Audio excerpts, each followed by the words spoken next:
artinya apa ya, asal usul, makna ya makna lah gitu ya.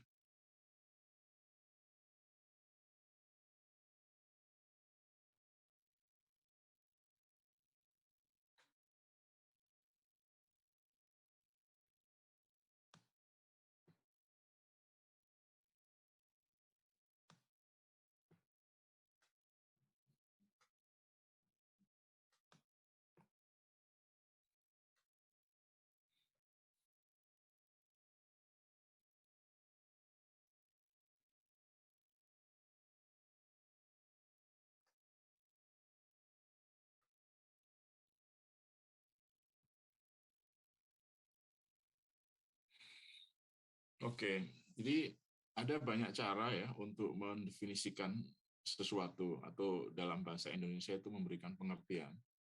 Jadi setiap kali kita mau membahas sesuatu, kita pasti akan bicara tentang definisinya. Apa sih pengertiannya? Karena definisi itu yang memperkenalkan kita kepada sesuatu yang akan kita bahas dengan baik.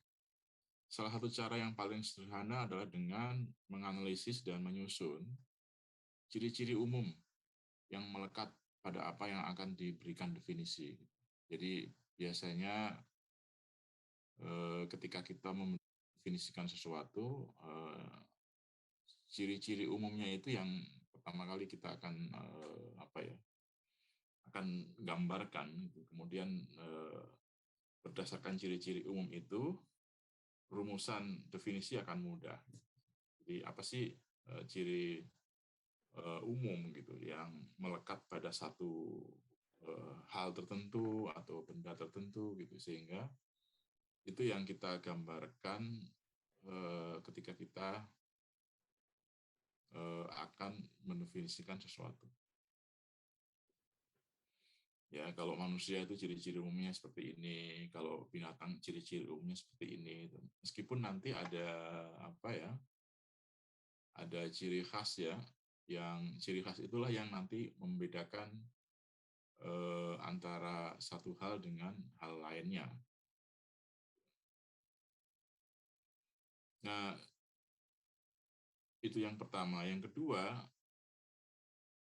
dalam membahas tentang definisi itu ada dua sisi yang harus diperhatikan. Yang pertama adalah definisi secara bahasa, sebagaimana saya sebutkan yang minggu lalu ya, atau secara etimologi. Kalau di dalam bahasa akademik itu secara etimologi, itu secara bahasa. Kalau dalam bahasa Arab itu lughatan lah. Jadi menurut bahasa. Kemudian yang kedua adalah definisi secara istilahan dalam bahasa Arabnya, atau secara terminologi. Sebenarnya terminologi itu dari kata-kata term ya, dalam bahasa Inggris, istilah. Definisi secara bahasa biasanya memiliki keterkaitan, bahkan kedekatan makna dengan definisi istilah. Jadi antara dua bagian ini dekat, dan oleh karena itu penting. Oleh karena itu kalau kita mau membahas sesuatu, gitu, misalnya agama gitu ya, religion gitu, itu kita buka kamus dulu akan lebih baik. Membuka kamus bahasa, apa sih yang dimaksud dengan bahasa? Apa sih yang dimaksud dengan agama? Setelah itu baru kita melihat bagaimana para sarjana dalam bidang agama ini memberikan pengertian tentang agama. Jadi dalam setiap definisi ada dua bagian, yaitu definisi secara bahasa dan definisi secara istilah. Ingat itu nanti kalau menjawab pertanyaan dosen atau menulis skripsi gitu ya, itu selalu ada pembahasan mengenai definisi di awalnya. Dan jangan lupa ketika membahas tentang definisi, maka dua hal ini harus dijelaskan, yaitu definisi secara bahasa dan definisi secara istilah.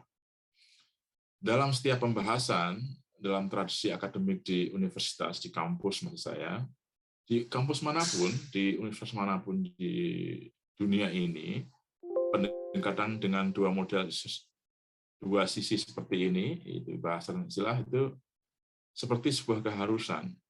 Jadi ingat kalau menulis makalah, karya ilmiah dan lain itu pergunakan pendekatan ini. Jadi kalau misalnya ditanya oleh dosen gitu ya, entah itu nanti ujian tengah semester atau apa coba definisikan tentang agama. Oh, agama secara bahasa adalah bla bla bla gitu, secara istilah adalah bla bla bla, harus lengkap. Kalau satu di antara dua ini ada yang kurang, itu nanti akan kurang jawabannya gitu. Yang berikutnya, seperti tadi saya singgung, definisi bahasa dapat ditemukan melalui kamus, sedangkan definisi term, istilah, dapat ditemukan dalam pendapat-pendapat atau teori yang dikemukakan oleh para sarjana dalam bidang yang terkait. Itu kalau di dalam kita kaitkan dengan ayat Al-Quran ya, itu kan ada ayat yang bercerita tentang bagaimana proses penciptaan Nabi Adam, ya. Kemudian setelah tercipta, lalu Tuhan tuh mengajarkan kepada Nabi Adam tentang konsep atau nama-nama atau definisi sebenarnya. Jadi ada ayat yang mengatakan bahwa fa'allamal adama asma'a kullaha. Jadi maka Tuhan mengajarkan kepada Adam asma'a, itu nama-nama, konsep-konsep, definisi, kullaha seluruhnya. Ya. Jadi manusia itu memang punya satu teman-teman pilih diciptakan dengan kemampuan untuk model mengenal benda di sekitarnya, mendefinisikan dan seterusnya. Nah, ini sudah jalan. Dan kalau kita mengenal dengan baik itu artinya menguasai. Karena itu ada seorang yang berpendapat bahwa knowledge is power. Jadi orang yang punya pengetahuan itu punya kekuasaan. Semakin dia pinter, itu powernya semakin besar. Gitu. Makanya disebutnya knowledge is power. Gitu. Meskipun ada juga yang menyebut bahwa knowledge is wisdom. Jadi pengetahuan itu adalah kebijakan. Gitu. Semakin orang itu pinter, semakin bijak dan seterusnya. Tapi ada juga yang mengatakan bahwa knowledge is power. Gitu. Jadi pengetahuan itu adalah power, kekuatan.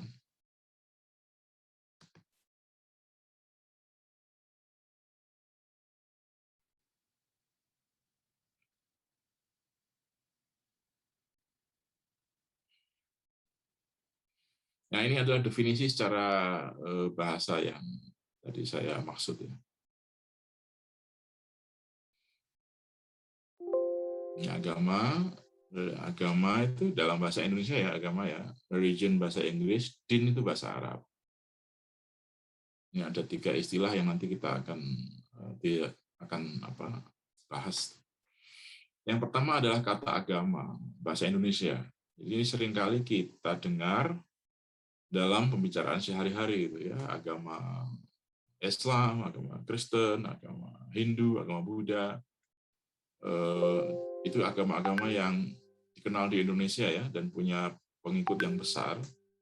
Tapi sebenarnya apakah agama itu? Sebelum menjawab pertanyaan ini, ada beberapa kata lain memang yang dipergunakan dengan maksud yang sama, yaitu religion, Inggris, din, bahasa Arab.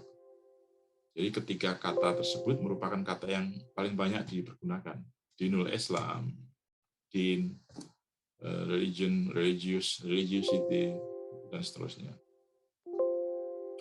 Nah, agama secara bahasa itu berasal dari bahasa Sanskerta. Ini saya sebut tadi kan definisi ada 2 bagian ya, ini secara bahasa. Bahasa Sanskerta yang terdiri dari 2 kata, yaitu a dan gama. A dan gama. A itu artinya tidak. Gama itu artinya kacau. Jadi secara bahasa, agama itu mengandung pengertian atau mengandung definisi tidak kacau. Gitu. Kalau tidak kacau itu kan artinya tertib ya, rapi, kemudian ya baik dan seterusnya. Jadi agama itu secara bahasa artinya tidak kacau. Dengan demikian orang yang mengikuti agama adalah orang yang tidak kacau. Tidak akan kacau dia. Dia akan tertib. Kacau itu artinya apa ya? Ini sebenarnya kacau itu nggak karu-karuan lah gitu, kira-kira seperti itu. Nah, sarjana lain juga berpendapat, jadi bahasa pun bisa ada pendapat yang lain gitu.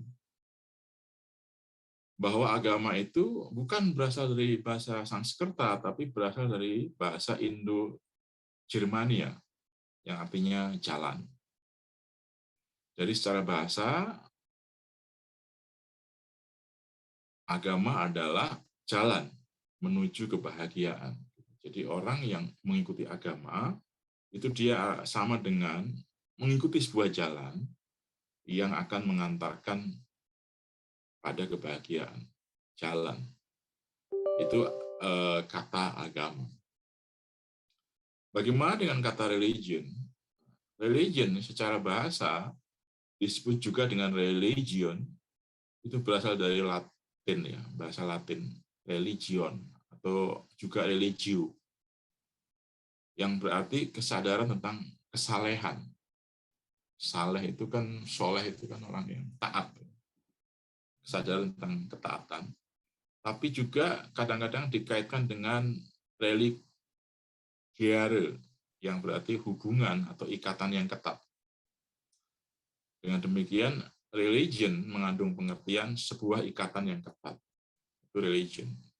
Jadi kalau saya adalah penganut agama Islam, itu artinya saya punya ikatan yang sangat kuat, yang sangat ketat dengan Islam, dengan ajaran Islam. Sedemikian kuatnya sehingga saya itu menjadikan Islam tidak hanya sebagai jalan hidup, tetapi saya juga menjalankan perintah-perintah agama Islam. Apakah itu perintah untuk menunaikan sholat, apakah perintah untuk menunaikan puasa, membayar zakat, berhaji, dan seterusnya, itu saya lakukan. Karena saya punya ikatan yang sangat ketat ya dengan Islam, itu secara bahasa seperti itu.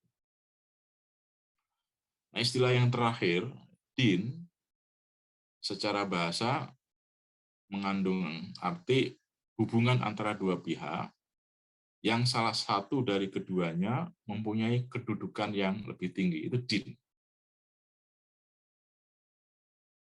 Jadi ada dua pihak yang saling berhubungan, tapi salah satu di antaranya lebih tinggi. Ini kan hubungan antara makhluk dan kholik kan, antara makhluk itu ciptaan, kholik itu sang pencipta, antara saya dengan Tuhan. Saya lebih rendah, Tuhan saya lebih tinggi. Jadi ada hubungan yang terjadi. Jadi kata dain itu, misalnya kalau di dalam bahasa Arab juga punya arti hutang ya. Al-wa'du dainun kan, janji adalah hutang. Itu ada pepatah Arab yang mengatakan itu. Gitu. Janji adalah hutang. Nah, yang berhutang itu posisinya tentu lebih rendah daripada yang memberi piutang. Din, tapi keduanya punya ikatan, yaitu ikatan utang piutang. Ini secara bahasa din itu bisa dipakai untuk menunjukkan adanya ikatan saja. Tapi ya kata din juga mempunyai pengertian yang lain dalam bahasa Arab yang berarti pembalasan. Dan yang membalas itu kan tentu saja mempunyai hubungan yang lebih tinggi daripada yang dibalaskan. Din itu pembalasan. Jadi kemudian secara bahasa din itu artinya pembalasan. Gitu. Karena nanti dalam agama itu kan ada ajaran tentang dosa, ada ajaran tentang pahala kan. Yang apa ya, orang yang berdosa ya dia akan dibalas nanti dalam bentuk apa ya, hukuman, kemudian yang menjalankan perintah ya akan dibalas nanti dalam bentuk pahala gitu. Bisa jadi surga dan seterusnya. Nah, ini adalah pengertian din secara bahasa, bisa di ini ya, bisa peroleh. Kalau memang nanti catatannya nggak rapi, nanti akan saya kirimkan PPT ini supaya lebih mudah dipahami. Kita lanjutkan.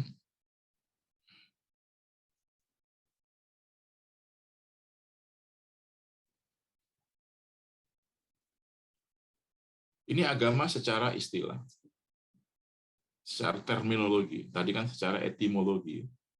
Nah, sekarang secara term ya, terminologi. Agama secara istilah memiliki definisi yang banyak. Lebih banyak lagi dari tadi. Jadi orang itu rupanya mendefinisikan agama dengan lebih banyak definisi, tidak ada kesepakatan di antara para sarjana. Ini loh yang dimaksud dengan agama. Ya, karena memang banyak sekali sarjana yang mempunyai pendapat yang berbeda-beda. Meskipun demikian, para sarjana tersebut tetap bertumpu pada definisi agama secara bahasa yang disampaikan sebelumnya. Jadi tidak akan jauh dari pengertian bahasa yang tadi sudah kita sebut. Ada 3 pengertian yang dapat kita tarik dari pengertian secara bahasa. Yang pertama adalah tidak kacau, ikatan yang ketat, hubungan dua pihak, serta pembalasan. Nah, dengan demikian, agama itu kemudian menciptakan ketertiban. Jadi, ada definisi bahwa agama merupakan ikatan ketat antara manusia dan Tuhan, dan agama merupakan hubungan antara manusia dan Tuhan, yang di dalamnya terdapat pembalasan atas perbuatan manusia. Jadi lebih jelas ya, lebih jelas pengertian ini.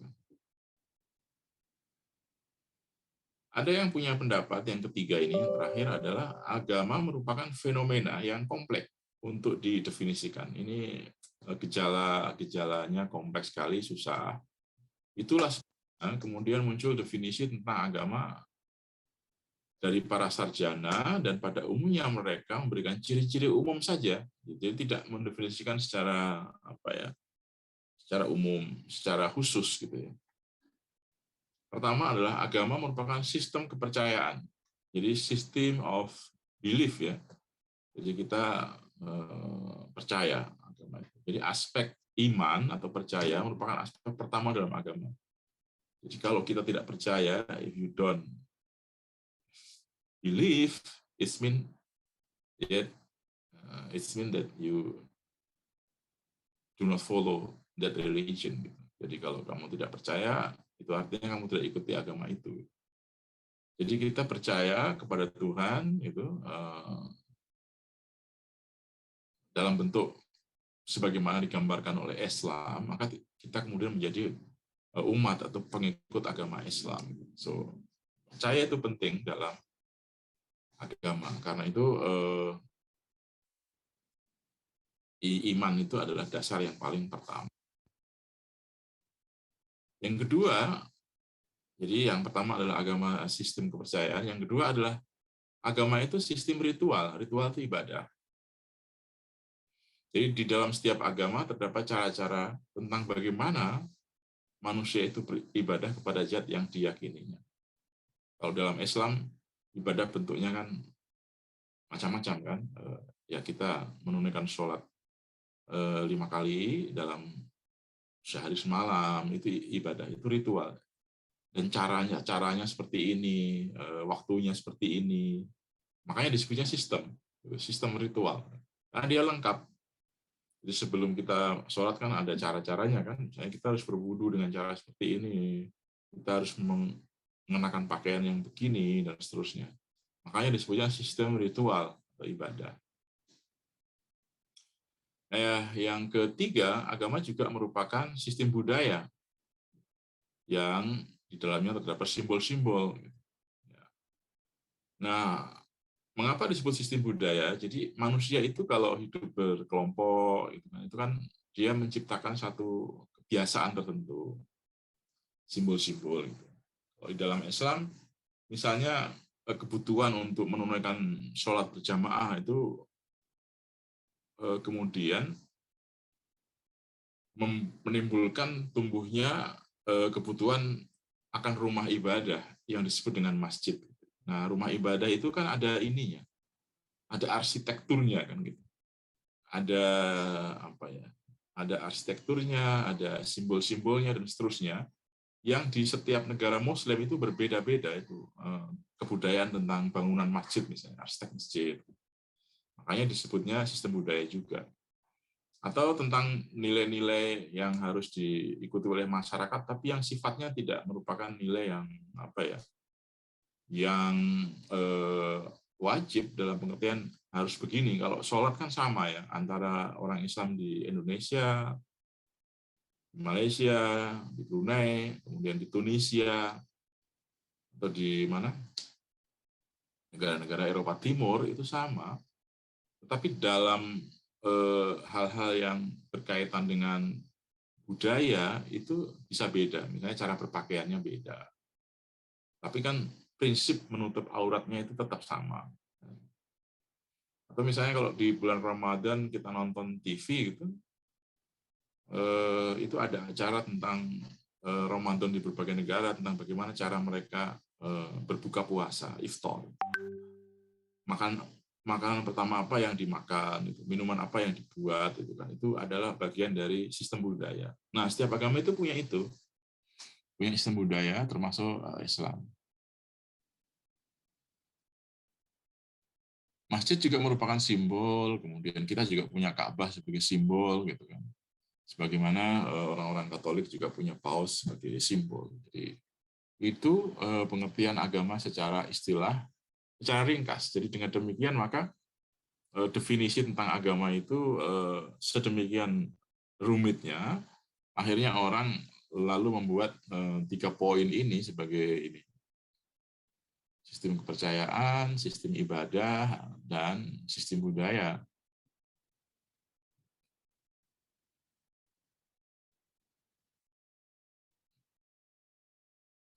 Nah, bagaimana tentang pandangan para sarjana terhadap definisi-definisi tadi?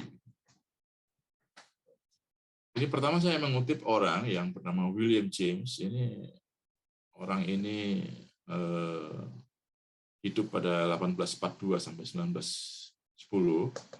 Ini seorang sarjana dari Amerika ya, kalau nggak salah, yang berpendapat bahwa agama itu merupakan bentuk pengalaman spiritual yang bersifat personal.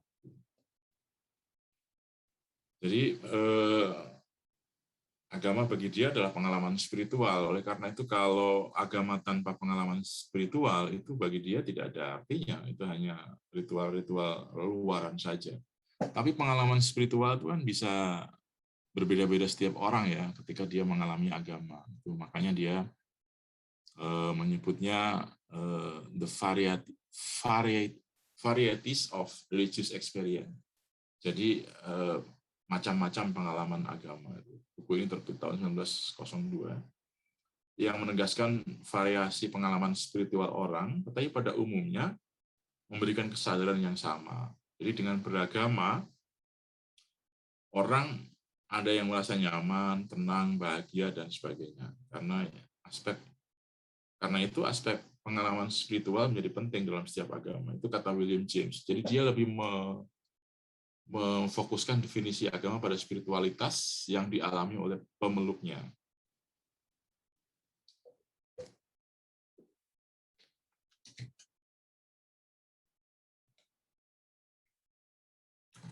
Adakah sarjana lain yang punya pendapat yang lain? Nah, ini sarjana lain. Misalnya Karen Armstrong. Karen Armstrong ini sarjana di Jerman. Ini lahir tahun 1940, masih hidup. Sekarang bukunya sudah banyak diterjemahkan ke dalam bahasa Indonesia, The History of God, sejarah Tuhan ya, dan seterusnya. Nah, Karen Armstrong ini belajar tentang Islam secara serius dan kalau nggak salah pada akhirnya Karen Armstrong ini menjadi Muslim. Tapi tolong nanti dicek ya apakah benar atau enggak. Tapi saya mendengar kabar seperti itu. Jadi beliau berpendapat bahwa religion is personal regard for others. Jadi secara harfiah adalah penghargaan yang bersifat personal kepada yang lain. Yang disebut yang lain itu adalah kekuatan yang lain, maksudnya Tuhan. Jadi personally kita sangat memberikan penegakan yang tinggi kepada Tuhan. Armstrong memberikan penekanan pada aspek ketuhanan di mana manusia beragama adalah mereka yang memberikan penghargaan yang tinggi kepada Tuhan, dan karena bersifat personal maka aspek spiritual juga menduduki posisi yang penting. Ini agak mirip dengan pendapatnya William James, jadi aspek personal, aspek spiritual. Jadi di mana orang itu sangat percaya, tunduk gitu kan, kemudian berserah diri itu kepada Tuhan gitu, dan berdasarkan itu dia mendapatkan pengalaman spiritual yang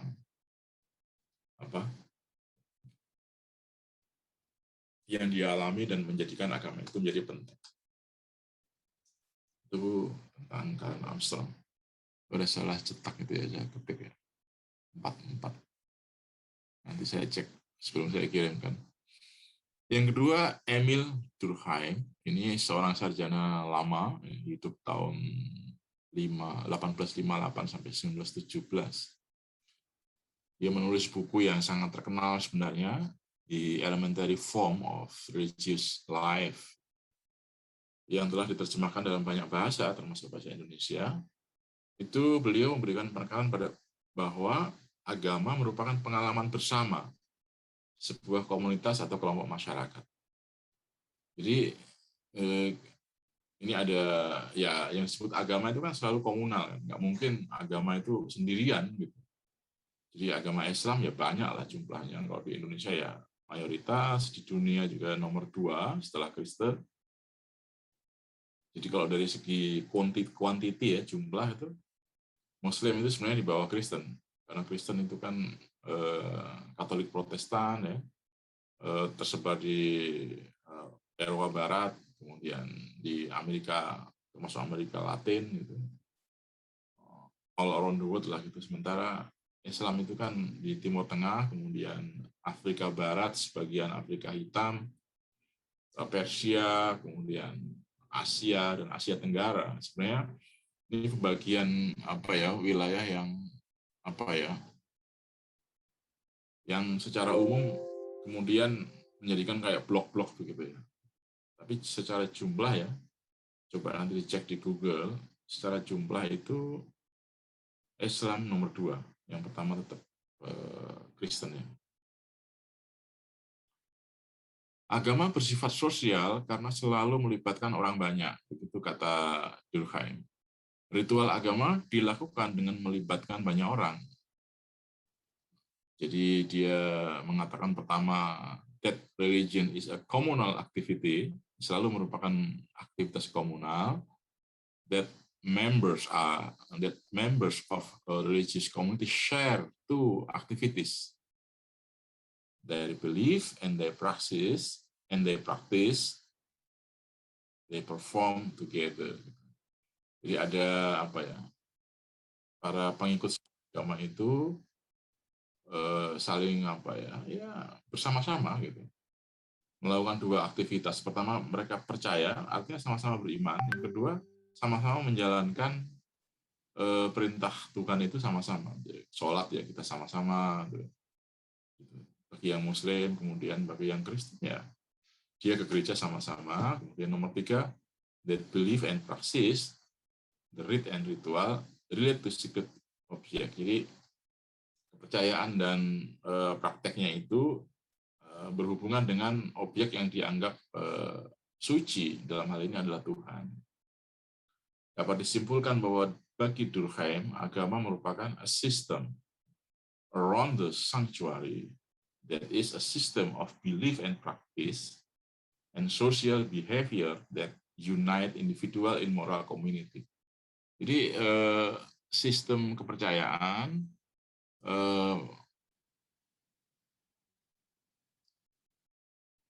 praktek-praktek yang berkaitan dengan kepercayaan itu, misalnya ibadah dan lain sebagainya, perilaku sosial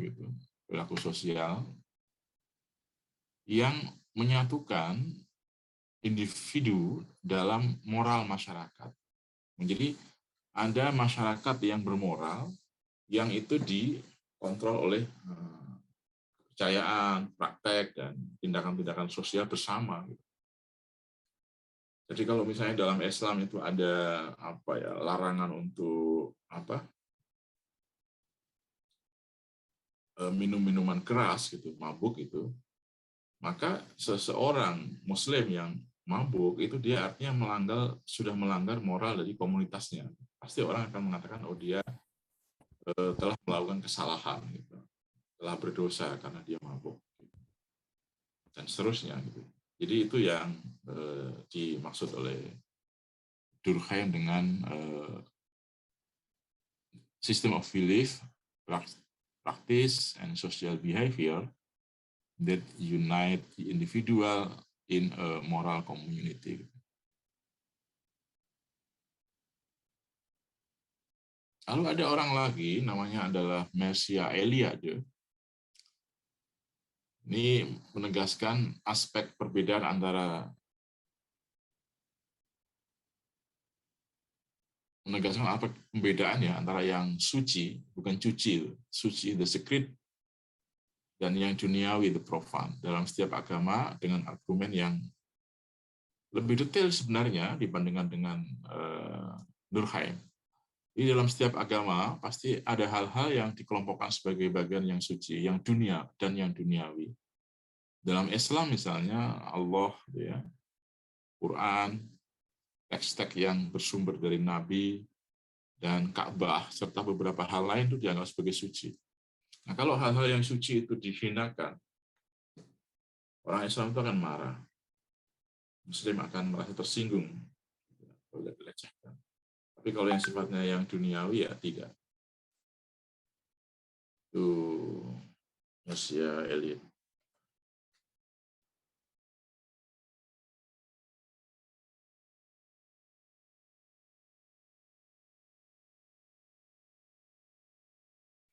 Nah, ini ada beberapa orang lagi, misalnya seperti Max Muller, gitu ya. Dia mendefinisikan religion is universal and is the belief and divine being. Jadi, agama itu bersifat universal, artinya di mana-mana itu sama.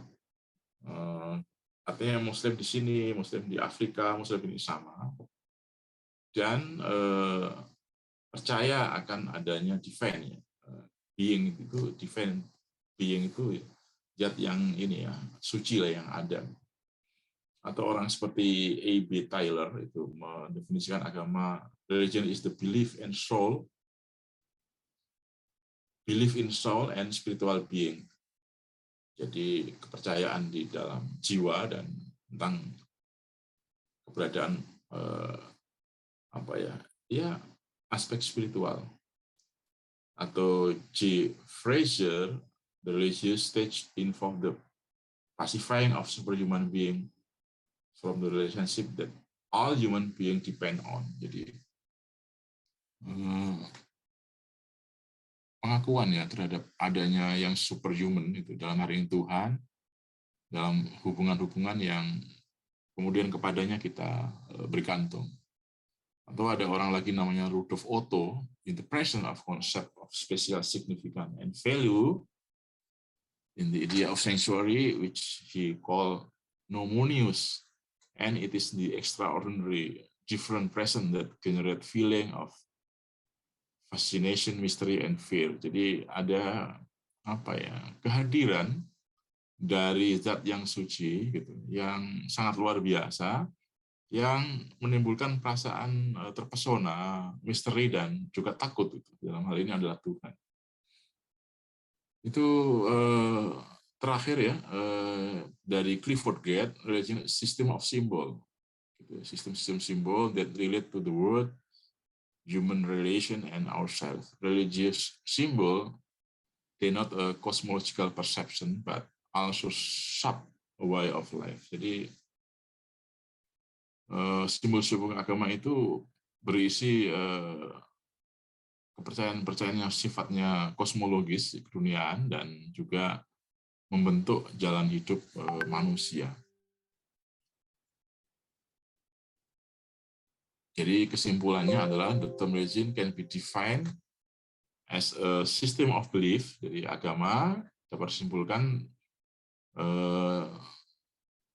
didefinisikan sebagai sistem kepercayaan and practices, dari sistem praktek-praktek kepercayaan itu that relate to, yang berkaitan dengan supernatural being, yaitu kekuatan supernatural, dalam hal ini itu Tuhan, and are intend to organize, gitu ya, mengumpulkan orang dan seterusnya, and define the environment, dan ikut menentukan lingkungan di mana agama itu berada.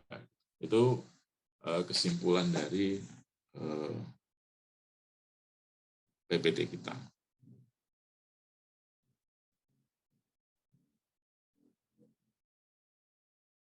Nah, itu ringkas ya saya menyampaikannya, dengan harapan bisa dimengerti dan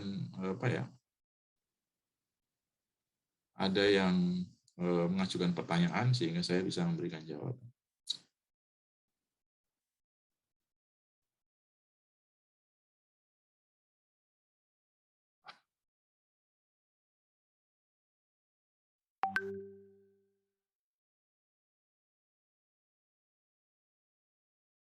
Silakan mengajukan pertanyaan.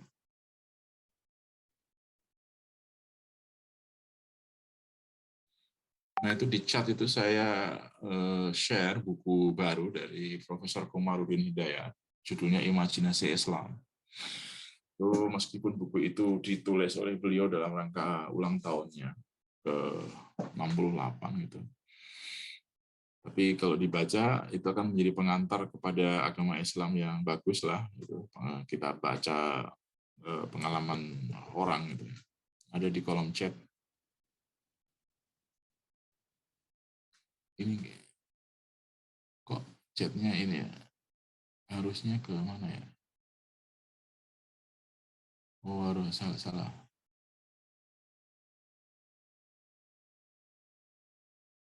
Saya ulang lagi.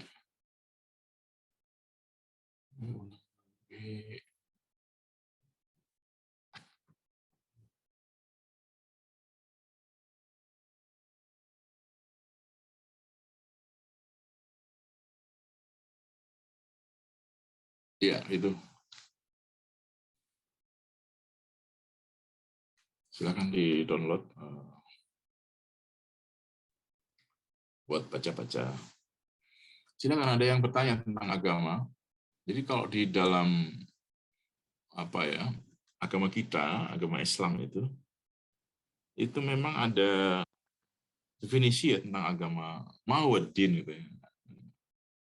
Jadi yang dimaksud dinul Islam adalah kepercayaan kepada Allah Subhanahu wa taala sebagai Tuhan kita, kepercayaan kepada Rasulullah sebagai nabi kita, kepercayaan kepada kitab suci Al-Qur'an sebagai pedoman kita. Itu namanya dinul Islam. Tapi kalau din secara umum itu ya aspek-aspeknya itu tadi. Jadi saya tadi menyimpulkan aspeknya adalah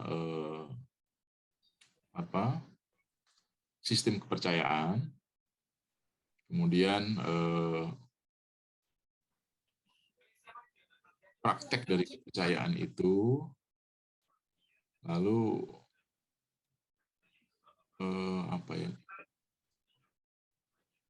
pengalaman-pengalaman yang tadi saya sebutkan ini saya nanti akan share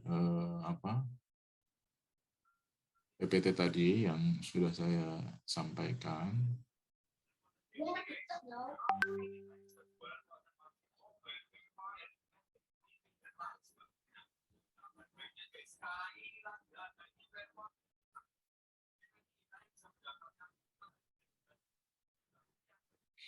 Itu PPT-nya sudah saya share.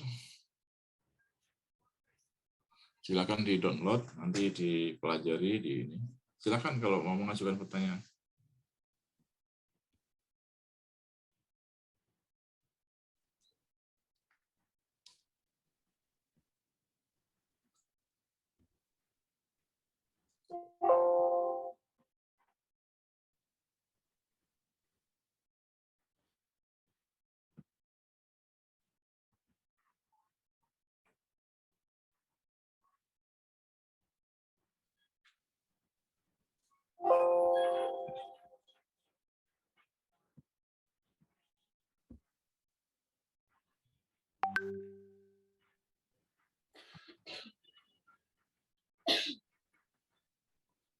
Silakan.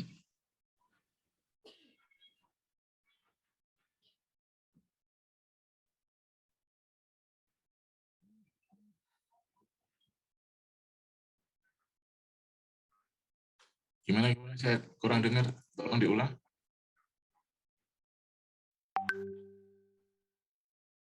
Bagaimana caranya? Oh, berhati-hati dalam hal kita. Iya.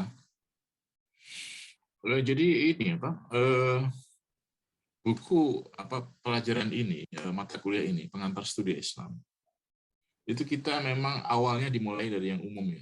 Dari yang umum. Jadi kita bicara mengenai apa itu agama. Karena kan selama ini kita mengaku sebagai orang beragama, studi agama itu sangat kaya, tapi kita nggak tahu gitu. Maka tadi saya memperkenalkan untuk pertama kalinya ya beberapa nama, beberapa tokoh yang nanti bisa dicari lebih lanjut gitu. Nah, kalau saya itu punya kepercayaan yang sangat besar bahwa Islam itu adalah agama yang rasional. Jadi agama Islam itu agama yang rasional. Di dalam Al-Quran banyak sekali ayat yang menganjurkan kita untuk berpikir ya, afala ta'qilun gitu, afala tatafakkarun dan seterusnya. Banyak sekali gitu. Jadi Tuhan itu betul-betul mendorong kita dalam Islam ini ya, gitu ya, itu untuk berpikir. Gitu. Berpikir termasuk tentang hal-hal yang sifatnya agama. Jadi kalau kita bicara mengenai agama, itu kan bicara mengenai sosial budaya juga. Jadi kita tidak hanya bicara mengenai akidah, tapi juga bicara mengenai sosial budaya. Nah, semakin kita mengenali agama kita, aspek-aspek sejarahnya, aspek-aspek peradabannya, prestasi yang dicapai oleh umat Islam terdahulu, itu akan semakin menambah kuat iman kita dibanding tidak. Gitu. Bahkan akan menambah rasa percaya diri kita. Gitu. Dalam pengertian begini, kita ini sebagai umat Islam itu kan di Indonesia itu adalah umat Islam yang paling jauh ya dari pusat perkembangan Islam di Makkah dan Madinah. Kita ini jauh sekali. Jadi kalau sesuatu itu datang dari jauh gitu ya, melalui aliran sungai itu pasti sudah agak keruh. Ya kan, karena terbawalah kotoran-kotoran di sungai itu, ibarat diibaratkan gitu. Maka ada yang mengatakan bahwa Islam Indonesia itu adalah Islam yang paling sinkretis, campur-campur. Benarkah Islam Indonesia itu sinkretik, campur-campur, atau Islam Indonesia itu justru yang paling murni, yang paling sesuai dengan sumbernya gitu.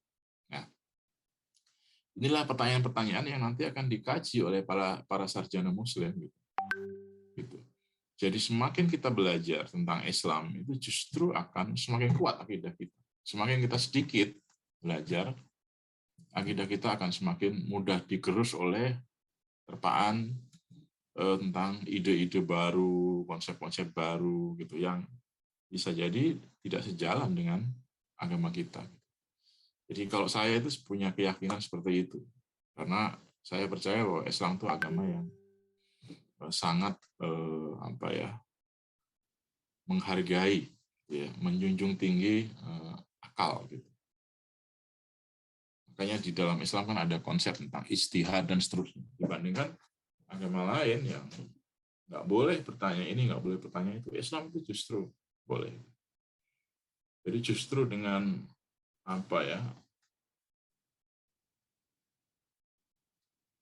mempelajari lebih dalam itu akhirnya kuat.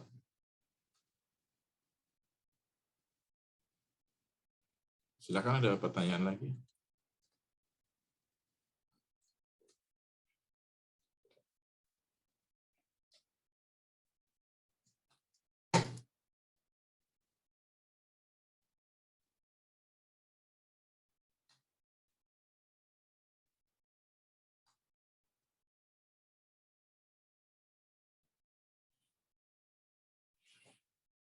Silakan. Nggak ada pertanyaan lagi. Ini kalau nggak ada pertanyaan lagi, udah dikirim. Ya, silakan Fauzan. Ya, sebenarnya perkenalkan nama saya Muhammad Fauzan.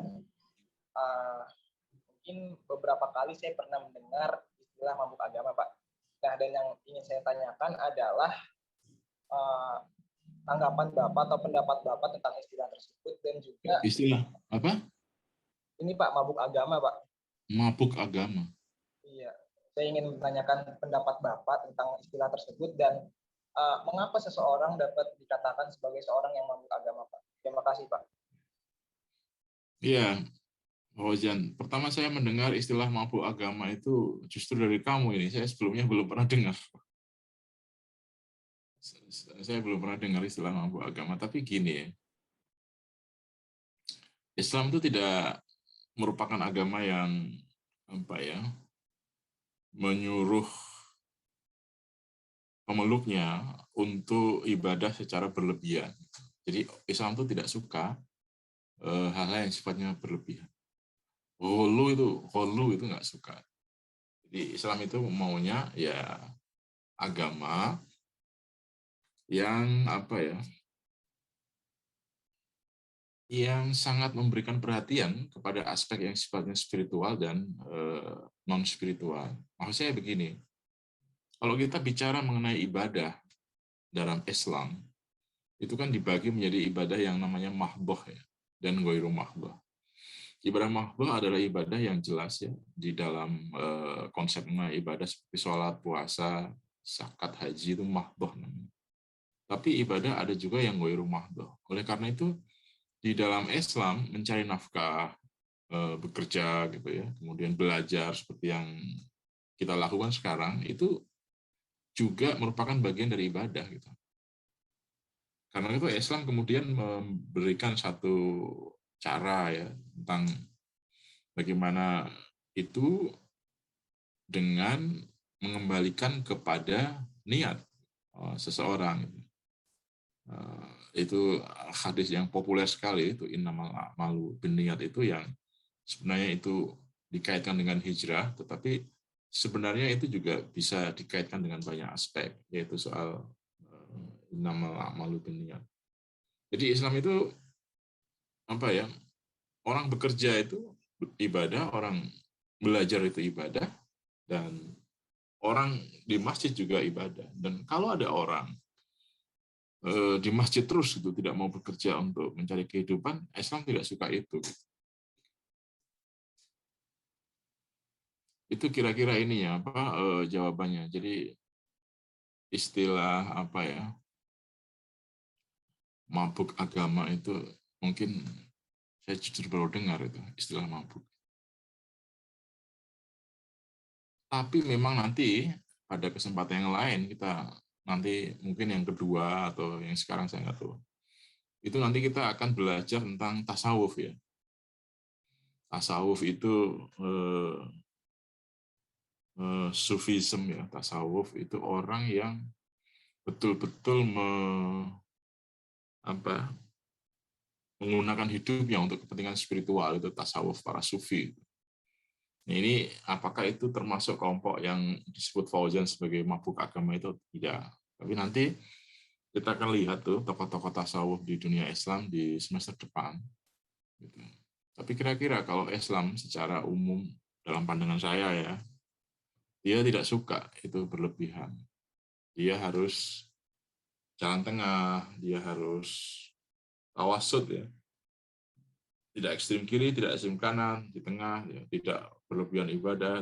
Dan kalau misalnya agama lain, saya tidak tahu, tapi yang jelas adalah Islam itu sangat adil lah dalam melihat ini. Orang nggak boleh nggak kerja, kerja juga ibadah, sholat juga ibadah. Itu jawaban saya. Iya, silakan.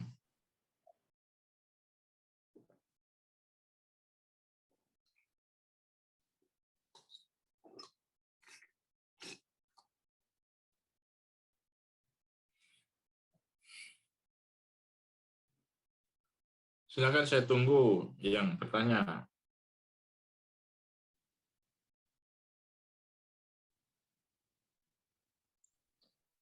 Izin bertanya, Pak. Ya. Apa sih definisi agama Islam? Agama menurut pandangan Islam. Ya,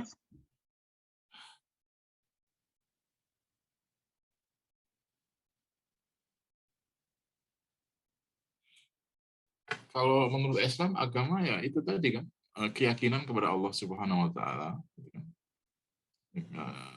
Sebagai Allah gitu, sebagai Tuhan kita, kemudian kepercayaan kepada Nabi Muhammad sebagai Rasulullah dan kepercayaan kepada Al-Qur'an sebagai kitab suci gitu. Itu jadi kalau dalam Islam kan khusus sifatnya. Karena khusus maka definisinya seperti itu. Tapi Islam juga adalah ada sistem kepercayaan juga, ada akidah Islam, ada praktek-praktek ibadah dalam Islam, kemudian ada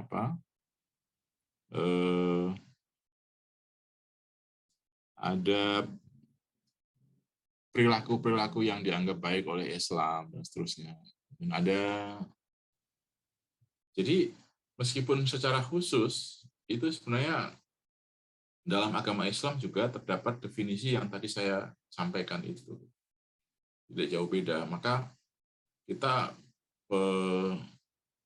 punya pendapat bahwa oke lah bahwa Islam itu definisinya sendiri, tapi sebenarnya dalam unsur agama secara universal ya, secara umum, itu unsur-unsur yang ada dalam Islam itu juga ada dalam agama lain. Misalnya dalam Islam ada unsur kepercayaan kepada Tuhan. Kalau dalam Islam kan Allah Subhanahu wa taala ya. Dalam Kristen ada nggak kepercayaan kepada Tuhan? Yaitu Tuhan Kristus atau Yesus. Gitu. Ada kitab suci nggak dalam Kristen? Ada Injil. Gitu. Islam ada nggak? Ada Al-Quran. Dalam Buddha ada nggak? Ada. Jadi sama. Ada yang dianggap baik dan dianggap buruk nggak dalam Kristen?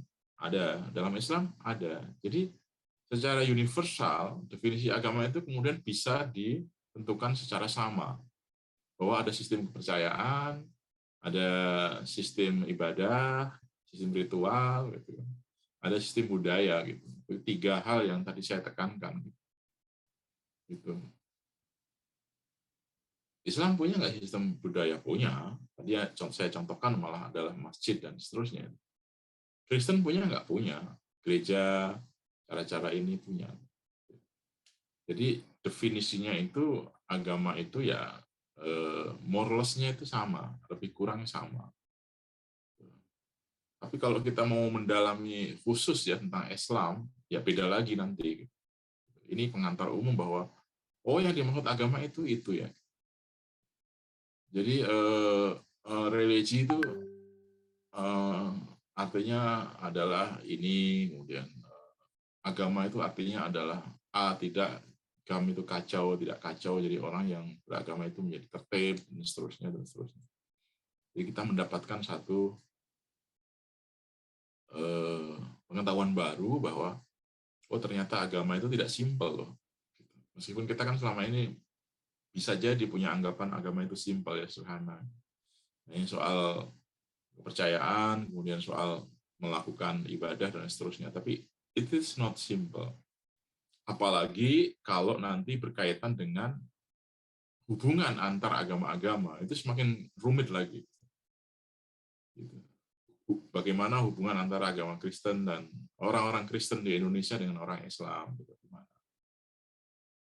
Bagaimana hubungan antara orang-orang Islam NU dan orang Muhammadiyah?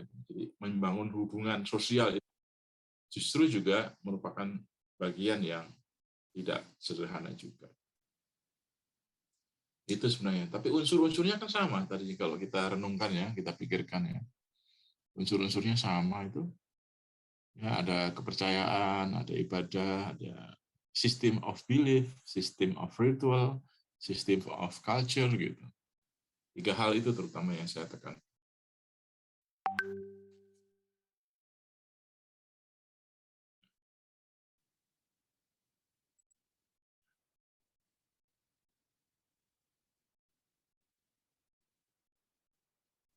Baik, terima kasih Pak.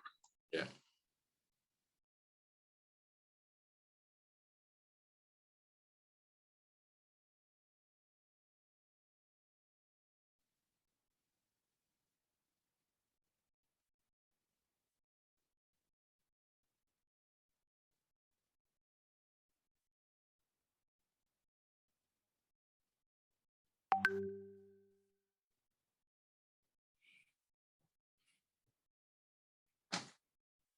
Baik, silakan. Ada lagi dari kelas mana? Ini kan banyak yang ikut.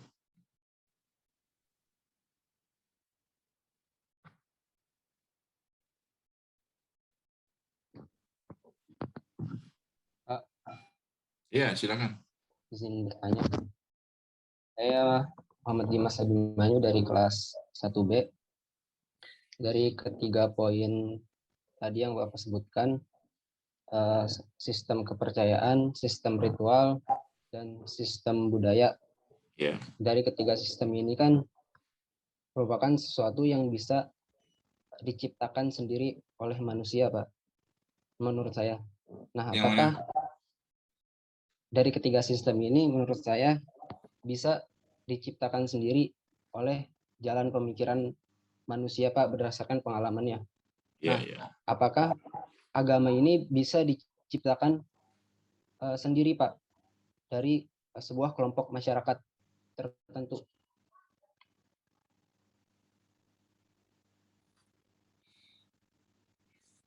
Ada nggak orang yang sampai sekarang mau mengaku sebagai... Ada kan ya? Kita masih menjumpai itu di zaman sekarang ini orang yang mengaku sebagai nabi. Sebenarnya dia sedang menciptakan agama itu. Masalahnya adalah ini ada pengikutnya atau enggak. Ternyata kan tidak ada, tidak laku. Jadi memang bisa diciptakan oleh manusia, itu bisa. Makanya Dimas kemarin waktu kuliah pertama saya bilang ada agama yang sifatnya agama samawi, ada yang sifatnya agama ardi. Agama samawi itu agama wahyu, agama ardi itu agama yang karena orang ini sangat bijaksana, orang ini sangat baik, kemudian punya pengikut. Misalnya seperti Konghucu. Konghucu itu kan ada orang dulu ya namanya Konfusius ya. Konfusius. Ini orang sangat luar biasa dia. Menulis kebijakan-kebijakan ini. Akhirnya banyak pengikutnya. Dan kemudian menjadi satu agama sendiri. Nah ini namanya agama arti. Apakah itu mungkin? Mungkin. Gitu. Kita tidak bicara mengenai salah benarnya ya. Kita bicara mengenai apakah itu mungkin. Pertanyaan Dimas tadi. Itu mungkin. Mungkin.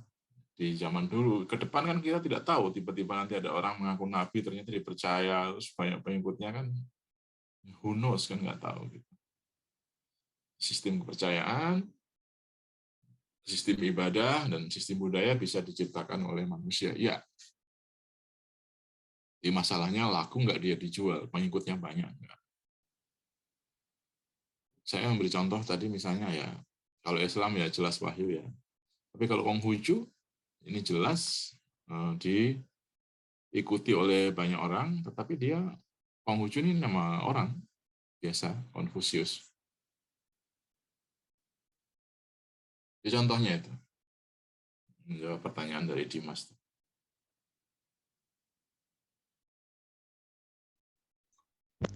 Pak, izin bertanya boleh? Iya, silakan. Ya, sebelumnya perkenalkan Pak, saya Muhammad Zidan dari kelas 1B. Pertanyaannya adalah, mengapa Allah menciptakan bermacam-macam agama? Jika memang tujuannya untuk saling menghargai perbedaan, mengapa di Indonesia masih banyak terjadi konflik antar umat beragama? Dan masih banyak dari beberapa masyarakat dari kita tuh menganggap bahwa agamanya yang paling baik sendiri, yang justru menimbulkan konflik itu tersendiri. Terima kasih, Pak.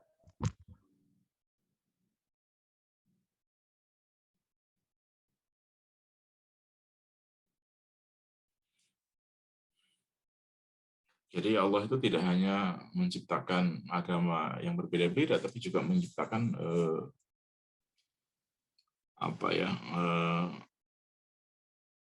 suku bangsa yang berbeda-beda, ya kan? Innallaha itu? Ja'alnakum syu'uban wa qabaila itu lita'arufu gitu ya, lita'arufu. Jadi Tuhan itu menciptakan kamu minta karya unsa dari jenis laki-laki dan perempuan,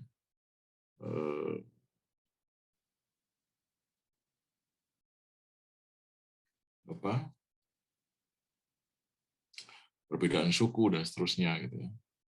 Tapi kata lita'arofu ini penting. Lita'arofu itu understanding sebenarnya yang diharapkan. Understanding. Dan understanding itu ya sebenarnya saling pengertian, gitu, toleran dan seterusnya.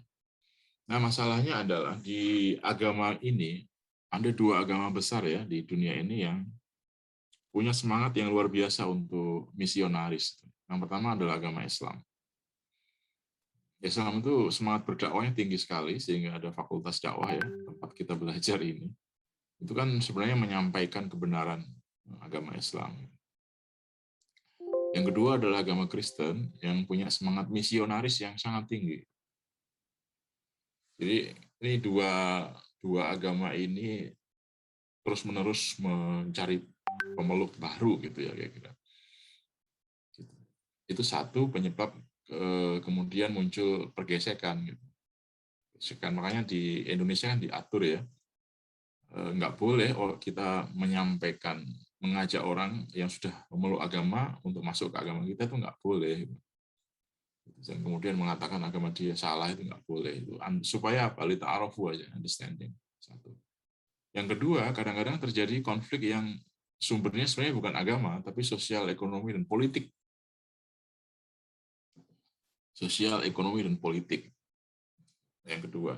Jadi itu yang kemudian bisa menimbulkan gesekan dan konflik antar agama di Indonesia. Indonesia termasuk negara dengan pengalaman konflik agama yang panjang gitu. Tidak hanya di di Jakarta, tapi juga yang paling besar di Ambon, kemudian di Pontianak, lalu di tempat-tempat lain. Itu masalahnya itu sebenarnya masalah politik, kemudian masalah ekonomi. Kalau masalah politik kan begini, kadang-kadang orang itu tidak terima ketika kalah dalam pemilihan pemimpin dan seterusnya. Lalu dia menggerakkan masanya untuk membela dan seterusnya. Jadi aspek-aspek yang sifatnya agama tidak ada, tapi hanya aspek-aspek yang sifatnya politik yang menjadi konflik. Makanya kemudian di Indonesia kan perlu itu dibangunlah forum-forum dialog ya antar agama, pertemuan tokoh-tokoh agama, kerjasama antar agama, gitu, supaya konflik itu bisa lebih reda, gitu. Tidak semakin tajam, gitu. Jadi jadi bukan semata-mata faktor agama yang menyebabkan konflik, tapi ada faktor-faktor di luar agama yang menyebabkan konflik, yaitu faktor politik. Itu jawabannya. Baik Pak, terima kasih. Ya, sama-sama.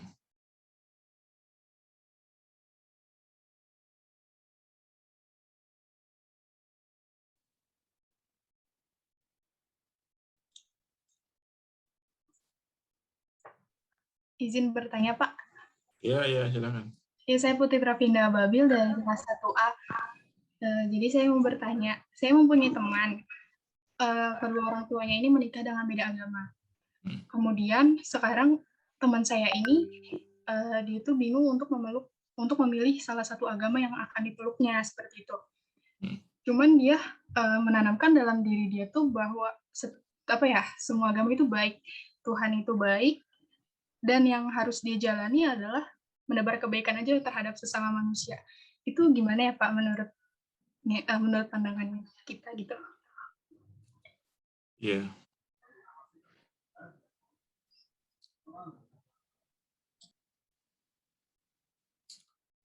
Agak ini ya, pertama dia harus menentukan pilihan gitu, kira-kira mau kemana itu harus. Kalau enggak dia akan menjadi apa istilahnya ya?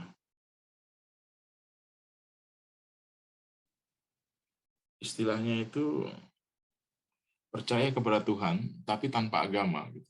Iya, betul. Dia akan muncul seperti itu akibatnya. Tapi di sini dia akan kehilangan satu aspek dari tiga aspek yang disebutkan, yaitu aspek aspek ritual sistem. Dia believe in God, kemudian dia believe in social values, tapi dia tidak believe kepada system of ritualnya. Nah, dia masih kosong itu sebenarnya. Jadi dia harus diajak ya, atau dikasih tahu lah. You have to choose lah, kamu harus milih gitu, untuk mengisi aspek ritual ini. Kalau aspek ritual ini kurang kan artinya dia percaya kepada Tuhan tapi tidak percaya pada agama dan tidak ikut agama apa-apa. Nah itu ini kan pasti ada yang kurang nanti dalam kehidupan spiritualnya, itu nanti akan kurang. Karena kan ketika dia berdoa, yang ritual kan diantaranya termasuk doa ya.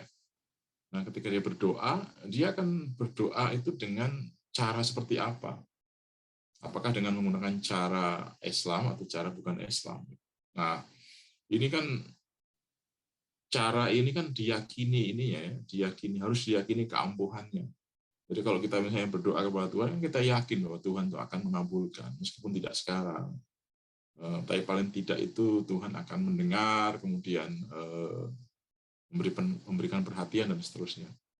Nah, mengapa kita yakin? Karena cara yang kita pakai adalah cara yang kita yakini benarnya juga. Nah, kalau caranya itu dia tidak punya, gitu, dia akan tetap kurang.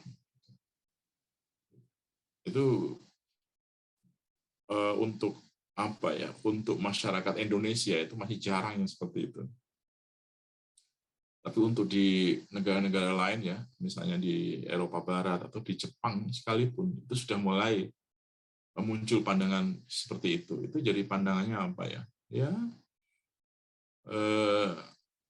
agama humanis lah gitu. Jadi dia percaya pada Tuhan dan percaya bahwa Tuhan itu baik. Gitu. That's it. Tapi dia tidak punya ritual tertentu. Nah itu pasti akan ada kekosongan dalam dirinya.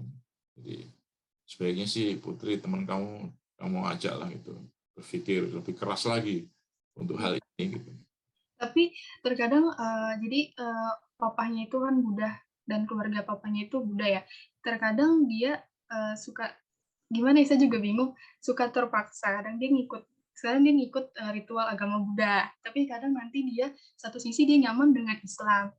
Nanti dia suka melaksanakan sholat juga gitu. Terkadang juga saya suka gimana ya, bingung buat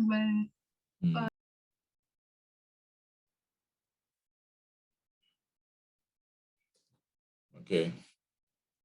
Ya, masih di tengah jalan lah dia, kira-kira belum memutuskan untuk memilih itu. Tapi someday dia harus mengambil keputusan itu. Dia nggak bisa ikut dua-duanya. Nggak bisa, dia akan berat itu nanti way of life. Kita kalau punya way of life 2, itu akan susah. Harus satu. Cara hidup itu harus satu. Cara hidupnya double itu ini apa? Berat itu nanti. Ketika dihadapkan pada masalah, mungkin sekarang tidak ada masalah kan. Ketika mau memecahkan masalah itu dia pakai apa? Mungkin saat itulah dia juga harus mengambil keputusan gitu, pada akhirnya.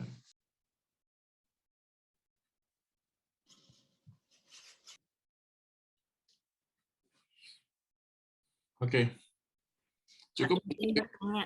Ada lagi? Masih ada? Pak, izin bertanya. Oh ya, silakan.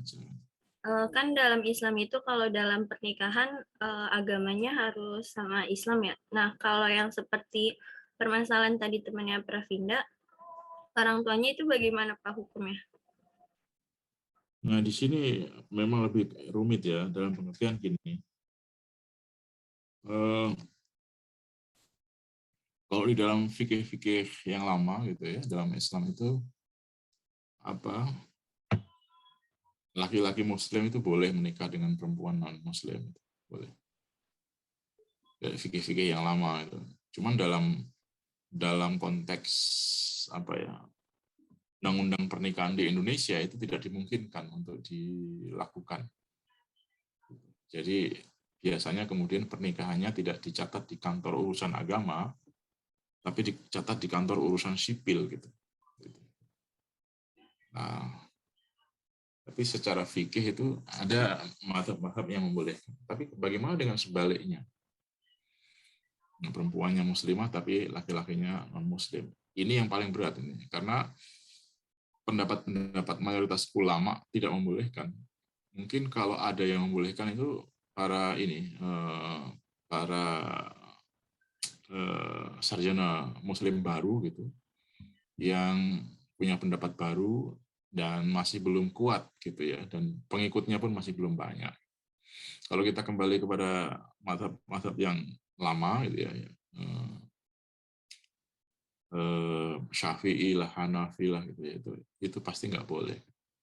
Tapi kalau mungkin ada ulama baru gitu ya, itu membolehkan. Ulama baru itu misalnya ya sekarang kan ada beberapa orang yang berani mengatakan bahwa itu boleh, itu ada beberapa sarjana muslim baru. Tapi itu pendapatnya tidak kuat. Saya belum bisa mengambil contoh namanya, tapi kira-kira seperti itu. Hanya pernikahannya juga tidak bisa dicatat di kantor urusan agama. Harus dicatat di catatan sipil supaya sah. Itu ini ya. Ya banyak kasus lah kalau yang laki-laki muslim, perempuan non muslim kan banyak ya contohnya.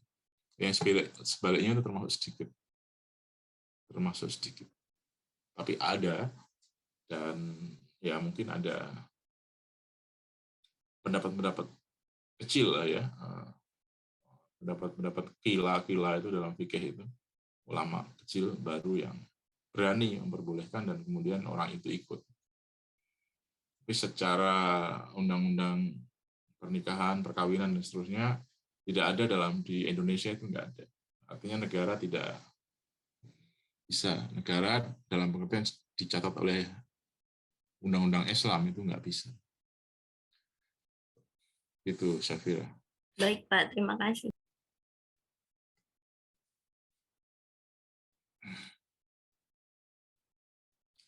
Baik, kita sudah jam 12 lebih ya, sedikit. Kita akhiri ya kelas ini ya pada hari ini ya. Iya Pak, baik. Kita akhiri dengan ucapan terima kasih yang sudah hadir dan minta tolong sekali lagi buat volunteer untuk mengirim absennya ke saya. Kalau bisa absennya dibuat aja gitu. Kalau dikirim dibuka di grup itu terlalu banyak nanti ininya apa WA-nya yang masuk jadinya. Ya. Terima kasih ya. Kita akhiri kelas ini. Semoga tadi yang saya sampaikan bermanfaat. Bahan sudah saya kirim. Saya juga mengirimkan buku dari Prof. Komar yang baru. Baca aja buat inilah. Baik Pak, terima kasih. Topik ke depan tentang ini ya, kebutuhan manusia terhadap agama. Tolong nanti cari-cari. Jadi kita bisa saling tanya jawab lebih banyak sehingga bisa berlangsung lebih kelasnya lebih baik. Oke, terima kasih. Baik Pak, terima kasih. Terima kasih Pak. Terima kasih Pak. Waalaikumsalam. Terima kasih Pak. Terima kasih Pak. Terima kasih Pak. Terima kasih Pak.